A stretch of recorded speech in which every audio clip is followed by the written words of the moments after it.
Welcome back to the SportsMax Zone. While the promoters of horse racing in Jamaica, Supreme Ventures Racing and Entertainment Limited, SPREL, are finalizing the way forward, there was good news for football and track and field coming out of Sunday's media conference hosted by the country's Prime Minister to update the public on measures to curtail the spread of COVID-19. Local Government Minister Desmond Mackenzie announced that Premier League football clubs can now start training under strict guidelines.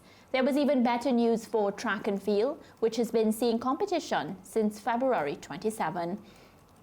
Working very effectively with the GA3s in regards to their development meets, and we are satisfied with the response from the GA3s in the meets that they stage on a weekly basis under strict protocols. So those meets will continue once the request is made and the protocols are observed, as we noticed that they have been doing over the last 3 weeks. I'm, of course, especially happy to know that our footballers can, start back training. And George and Lance, we only spoke on Friday about how excited we were to see the SportsMax truck roll out and, in the track and field action. So, sigh of relief there as well. Our truck doesn't need to pack up. Yeah, well, it's been a tough time for the administrators, the government officials, because they understand that the COVID-19 issue is a serious issue that has to be dealt with in a very firm way.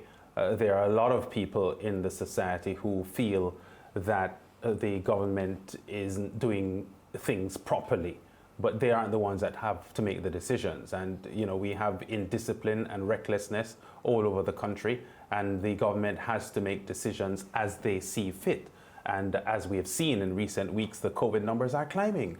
So it is significant that the Prime Minister and the local government minister and the Minister of Health, as he did yesterday, spoke of some better times coming for sport in the sense of relaxing some of the restrictions so that sport can come back in some meaningful way, because track and field did surface recently, but to come clearly in Sunday's press conference to say that track and field does have the green light to be continuing. Football teams now have that green light to begin training. A good look, but the issue of the COVID-19 pressure on the country remains. The vaccines are in, so maybe that is another factor that is allowing the government to make some more preferential decisions with regard to sport. So if you've been paying attention to these press conferences since they've been happening, you'd notice that most of the times there's no question asked about sport. And I'm watching and I'm saying, wait, there are so many sports journalists in this country. Nobody's asking about their self-interest group. I made the move a couple of weeks ago, and I was very happy to hear the sports questions coming fast and furious during yesterday's press conference. What I will say is that the government's hand has been hastened by the fact of, where football is concerned, there are CONCACAF Gold Cup matches coming up. There are World Cup qualifiers coming up.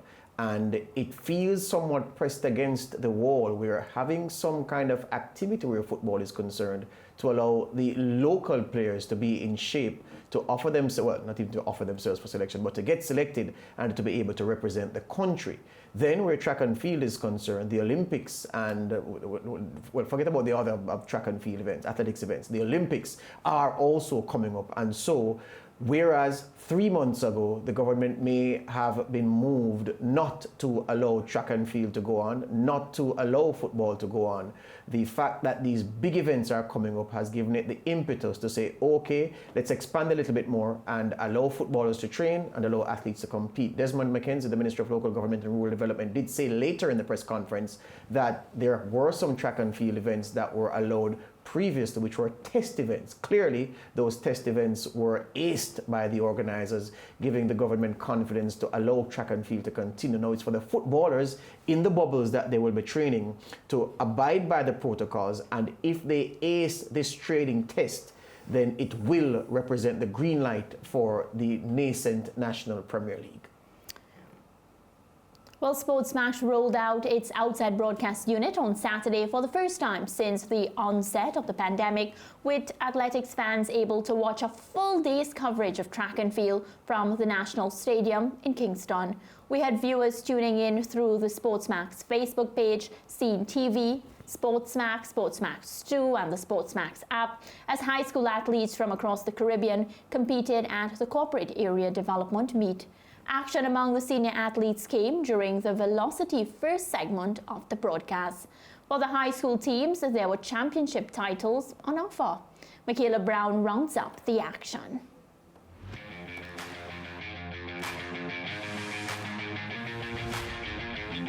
Kingston College and Excelsior High retained their respective boys and girls titles, but only just on Saturday's final day of the Corporate Area Development Meet at the National Stadium in Kingston, Jamaica.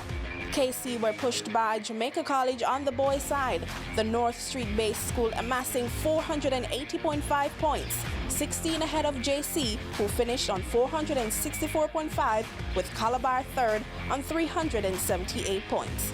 It was an even closer affair on the girls' side. Excelsior tallied 314.5 points to edge Woolmer's 309.5, with the Queen's School ending third on 267 points. Casey's victory was secured in large part to the strength of their athletes in classes 3 and 4, plus their outstanding performances in the 400-meter hurdles. Among the most outstanding performances was the run of Casey's Rayon Campbell in the Class 1 400-meter hurdles. The 2019 Class 2 silver medalist clocking a season-leading 51.43 seconds to turn back 2019 champs Class 1 silver medalist Devontae Archer of Excelsior. Archer not far back with a 51.53 seconds clocking. Although finishing runners-up, JC must be confident that if boys champs is held this year, they have all the ammunition to dethrone KC. JC dominated the middle distances at corporate, led by their Class 1 double champion Javon Blake, who won the 1500 on Friday and then returned a sublime 1 minute 50.87 to capture the 800 meters. Their first-year Class 2 star, Mark Anthony Miller, was also a double winner, clocking 48.08 to win the 400 meters by over a second and then returning 22.07 in a minus 2.5 meters per second win to capture the 200 meters. 2019 Carifta Under-20 bronze medalist Handel Robin from St. Vincent and the Grenadines produced a stunning anchor to lead JC to medley relay glory in 3 minute 27.97 seconds, just off the record of 3 minute 27.52. And then their 400 Class 1 champion produced another stunner to hand them in the 4.400 crown to close the show. On the girls' side, Excelsior's Deandra Kelly and Michaela Gardner of Woolmer's produced one of the most exciting races of the day in the Class 2 400 meters. Kelly managing to outdip her opponent and follow her Class 3 success last year with Class 2 gold. The closeness of the race, a reflection of the final standings. Champions Crystal Slowly was also among the standout performers, winning the Class 1 girls sprint double. The race for Crystal Slowly, the senior Class 1. What a way to win. The Velocity Fest meet for senior athletes followed a triple jumper. World Championship silver medalist Shanika Ricketts stole the show with a world-leading 14.63 meters. Mummy Rockets Shelly-Ann Fraser Price, who confirmed on a local radio station on Friday that she had left the MVP Track and Field Club open their 2021 campaign with victory over 200 meters, stopping the clock at 23.19 seconds, running into a minus 1.6 meters per second win. The Velocity Fest was given area permit status, meaning all athletes got additional world ranking points.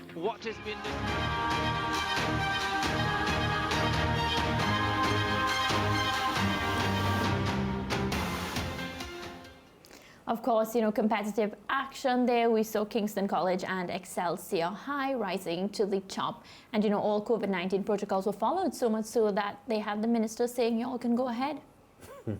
I heard in Michaela's report, though, suggesting that if boys and girls champs are held, they are scheduled for later on this year, but I guess nothing is concrete just yet. But there's a hope based on the sort of effervescence that we saw from these high school athletes, that the boys and girls champs will in fact be held. World stars like Shelly-Ann Fraser-Price and Shanika Ricketts showing themselves up at the meet. A great look on the weekend, and great that SportsMax was on top of things. The Vincentian man on that anchor leg for JC really turned on the afterburners and left the field standing after what looked to have been at the top of the stretch, looked to be a three-way duel to the finish line. He made it look easy. And so my producer is saying he got the baton 20 meters behind. Then he caught them and then he selected another gear and he left them. So when I was watching it, I was imagining his family back home in SVG jumping when they saw him turn in that performance. And they would love nothing more than to see him do that at Boys and Girls Champs later this year. At this point, I think they will get the go-ahead because track and field is in the fast lane. Nothing to say about the seniors because we didn't see anything from anybody that we are not expecting at this point, but it's just good to see the juniors once again, and you feel as if something has come alive where sport is concerned in Jamaica once track and field is on and in full swing. I know, but George, you know, we spoke about a Trini on Friday and I looked out, but I didn't see anything. Trini was third in the 400 Class 1 boys, we're told. No, the Trini didn't do that well. It was the Guyanese, yeah. Okay, let's go to But there were several others, you know, Guyana, St. Lucia, St. Kitts, St. Vincent, all over the place from the Caribbean. They were in action over the weekend at Kingston's National Stadium.